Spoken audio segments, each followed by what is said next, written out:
राजभाषा किसे कहते हैं? राजभाषा जिस भाषा में शासन का कामकाज संपादित होता है, शासन का कामकाज संपादित होता है मतलब होता है, उसे राजभाषा कहते हैं। ठीक है, अब हम ये जानेंगे कि विभिन्न कालों में राजभाषा कौन सी भाषा थी और हिंदी कब से राजभाषा होने लगी। ठीक, तो ये पुलिस भर्ती हेतु महत्वपूर्ण है।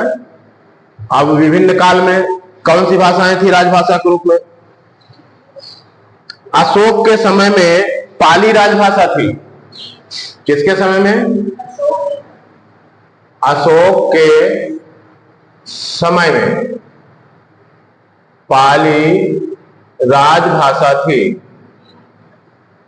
राजभाषा थी। ठीक है, अशोक के समय में पाली राजभाषा थी, मतलब पाली का निर्माण किससे हुआ है?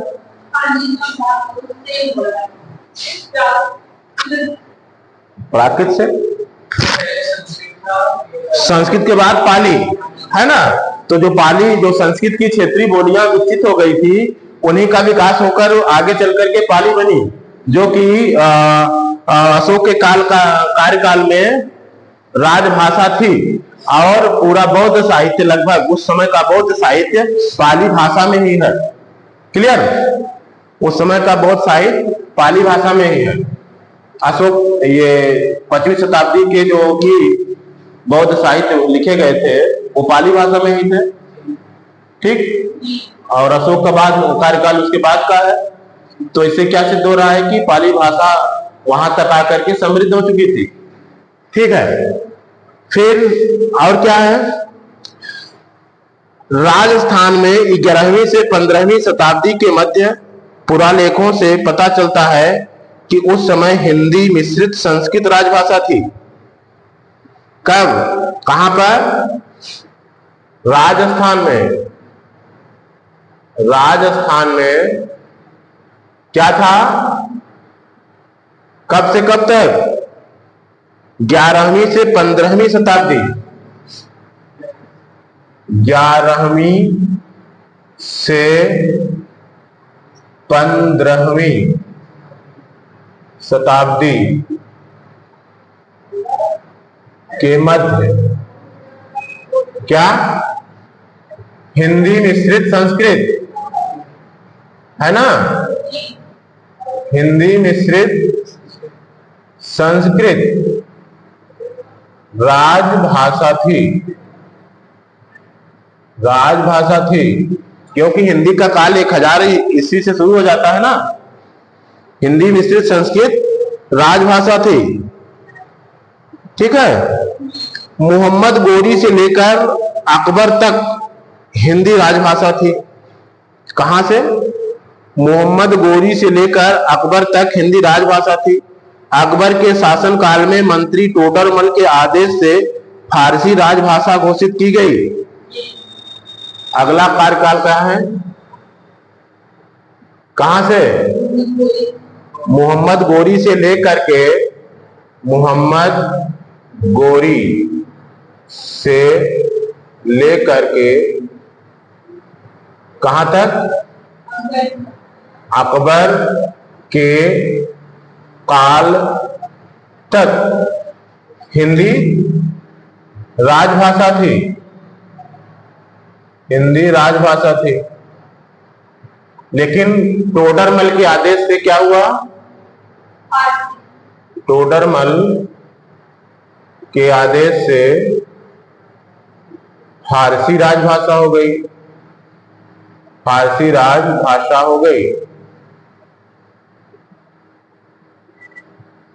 जबकि मोहम्मद गोरी से लेकर अकबर तक हिंदी का प्रयोग होता, वो राज्य में हो रहा था। इसका मतलब ये कि जो उस समय की प्रचलित भाषा थी उसी के तहत राजकाज रखा गया, लेकिन बाद में टोडरमल के आदेश के द्वारा इसको फारसी बना दिया गया, अर्थात राजकीय भाषा को कुछ विशेष वर्गों में केंद्रित कर दिया गया जो कि फारसी जानते थे। ठीक, ये हुआ। फिर आगे क्या हुआ? ईस्ट इंडिया कंपनी ने 1833 ईस्वी से फारसी को 1833 ईस्वी तक फारसी को राजभाषा बनाए रखा। ईस्ट इंडिया कंपनी ने 1833 तक फारसी को राजभाषा बनाए रखा, राजभाषा बनाए रखा, है ना। 1833 का अधिनियम बहुत महत्वपूर्ण है। इसी समय से क्या होने लगा, भारत का गवर्नर जनरल। ठीक। इसी तरह ब्रिटिश शासन काल में लॉर्ड मैकाले के प्रयास से अंग्रेजी राजभाषा पद पर सुशोभित हो गई। किसके प्रयास से? Lord Macaulay. ब्रिटिश काल में लॉर्ड मैकाले के प्रयास से राजभाषा क्या हो गई? अंग्रेजी। ब्रिटिश काल में लॉर्ड मैकाले के प्रयास से अंग्रेजी राजभाषा हो गई, राजभाषा हो गई। अगर व्यवहारिक दृष्टि से देखा जाए तो भारत में आज भी अंग्रेजी राजभाषा है कि नहीं है? सारे सुप्रीम कोर्ट के आदेश, हाई कोर्ट के आदेश, बहस, मुकदमों का निर्णय सब अंग्रेजी में होता है। ठीक। और कोई भी कामकाज, चाहे संसद भवन के सारे कामकाज हैं, वो अंग्रेजी में जरूर होते हैं, हिंदी में हो या ना हो, अंग्रेजी में तो जरूर होते हैं, है ना। तो ब्रिटिश काल के जो हैं वो अंग्रेजी, ब्रिटिश काल में लॉर्ड मैकाले के प्रयास से अंग्रेजी राजभाषा हो गई। ठीक है। और फिर इसके बाद राष्ट्रीय चेतना के विकास के साथ हिंदी को राजभाषा और राष्ट्रभाषा बनाने की जोरदार मांग उठी। पंडित मदन मोहन मालवीय के सतत प्रयासों से वर्ष 1901 में संयुक्त प्रांत की कचहरी की भाषा के रूप में हिंदी को उर्दू के समान अधिकार मिला। ठीक है। किसके? मदन मोहन मालवीय के प्रयासों से, मदन मोहन मालवीय के प्रयासों से क्या हुआ? हिंदी को उर्दू के समान अधिकार मिले। कहां पर?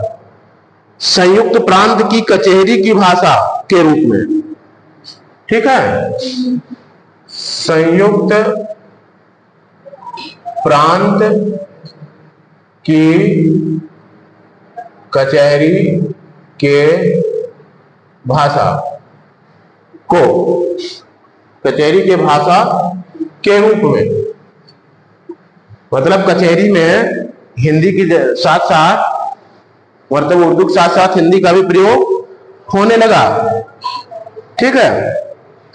भारतवर्ष के लिए हिंदी भाषा का नाम सबसे पहले पंडित मदन मोहन मालवीय ने सुझाया था। भारतवर्ष के लिए हिंदी भाषा का नाम सबसे पहले पंडित मदन मोहन मालवीय ने ही सुझाया था। संविधान सभा में हिंदी को राजभाषा बनाने का प्रस्ताव गोपाल स्वामी अयंगर ने प्रस्तुत किया था। किसमें? संविधान सभा में हिंदी को राजभाषा, कौन सी भाषा? राजभाषा बनाने का प्रस्ताव गोपाल स्वामी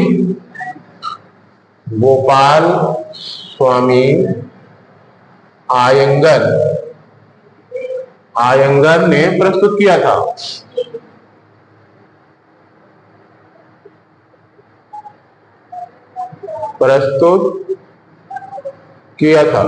ठीक है।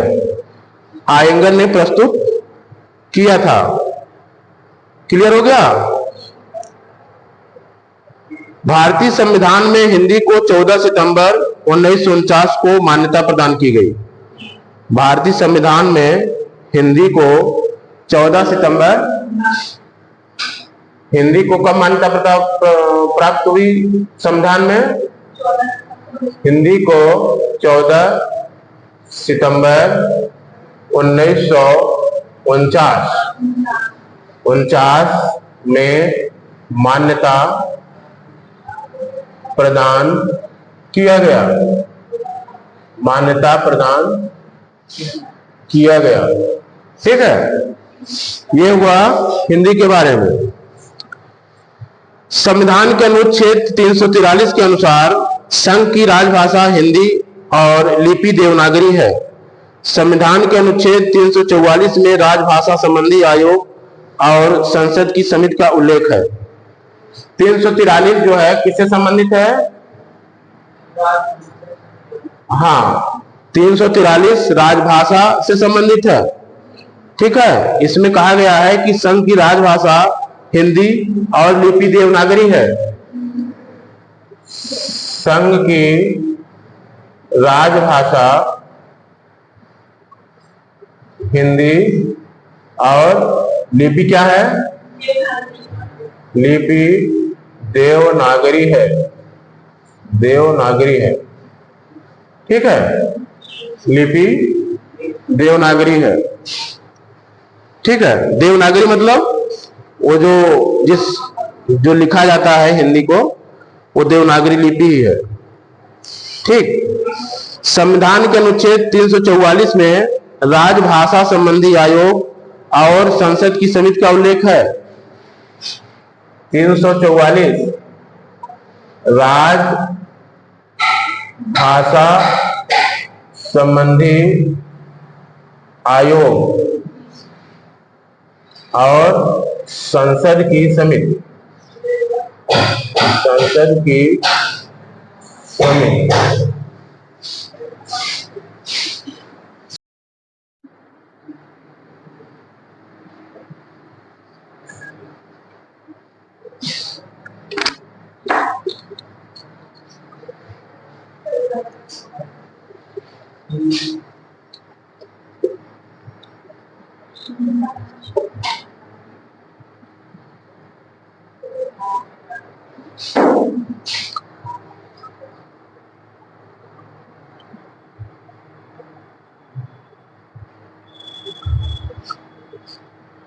अनुच्छेद 344 एक 3441 ठीक के अनुसार राष्ट्रपति ने 7 जून 1955 को राजभाषा आयोग के गठन का आदेश जारी किया।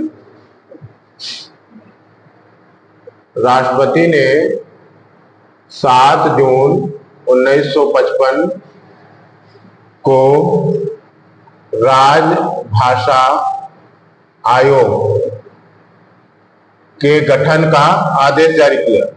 ठीक है, कब? 7 जून 1955 को।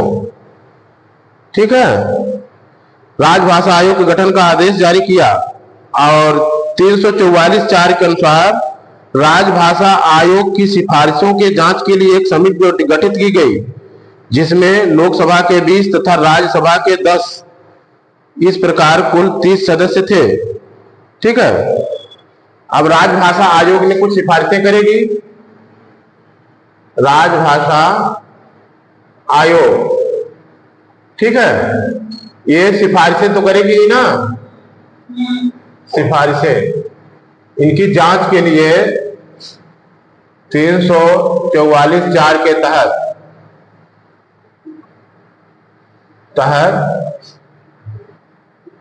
एक समिति जिसमें सदस्य कौन होंगे? लोकसभा के 20 सदस्य, राज्यसभा के 10 सदस्य, कुल 30 सदस्य होंगे।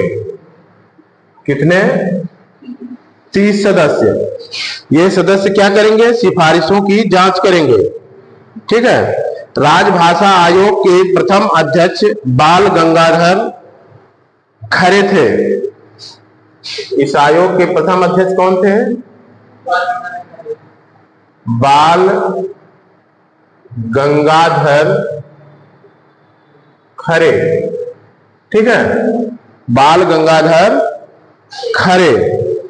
आयोग की प्रथम बैठक 15 जुलाई 1955 को हुई थी। इन्होंने जो प्रथम बैठक करी थी 15 जुलाई 1955 को।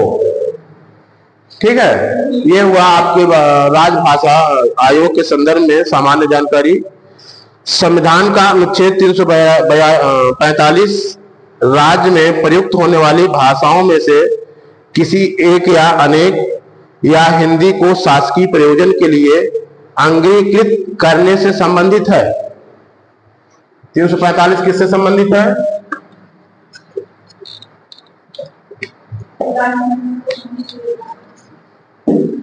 तीन सौ 345 ये कहता है कि शासकीय प्रयोजन के लिए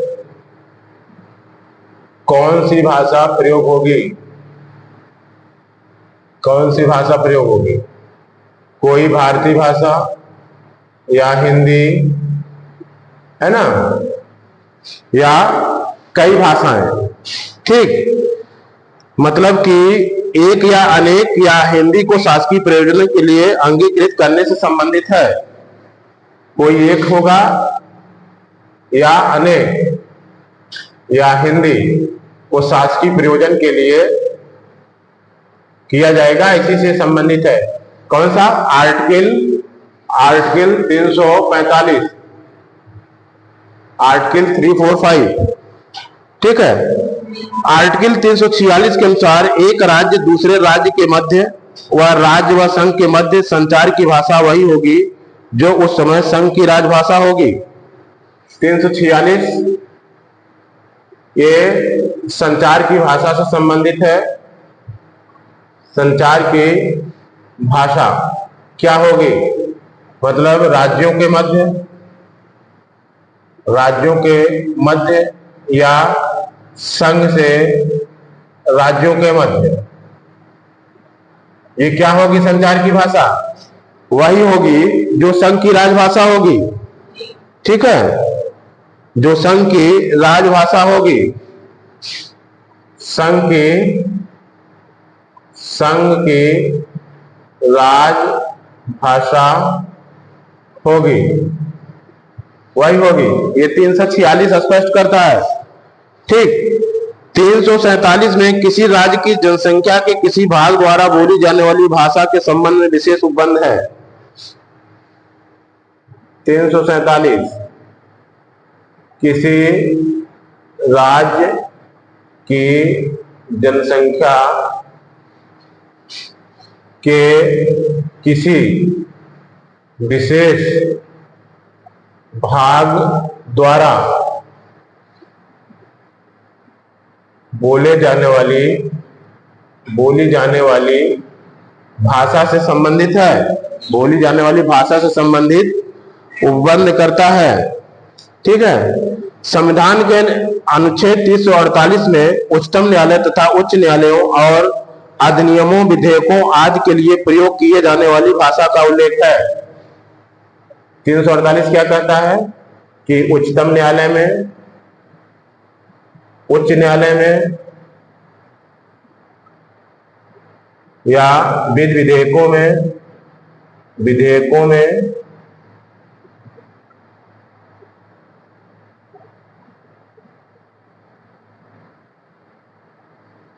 कौन सी भाषा प्रयुक्त होगी? ठीक है, में प्रयोग की जाने वाली भाषा से संबंधित है। प्रयोग की जाने वाली भाषा से संबंधित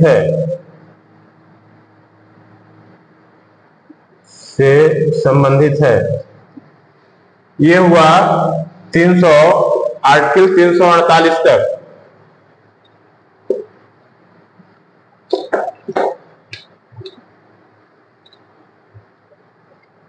ठीक। फिर अगला आर्टिकल है 349। इसमें क्या है? भाषा संबंधी विधियों को अधिनियमित करने के लिए विशेष प्रक्रिया का उल्लेख है।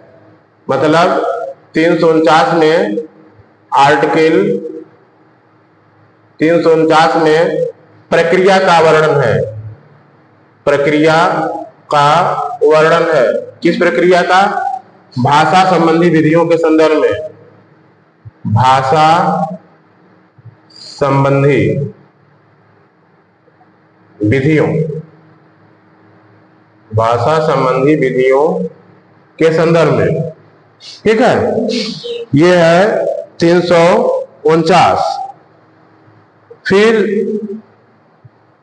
350।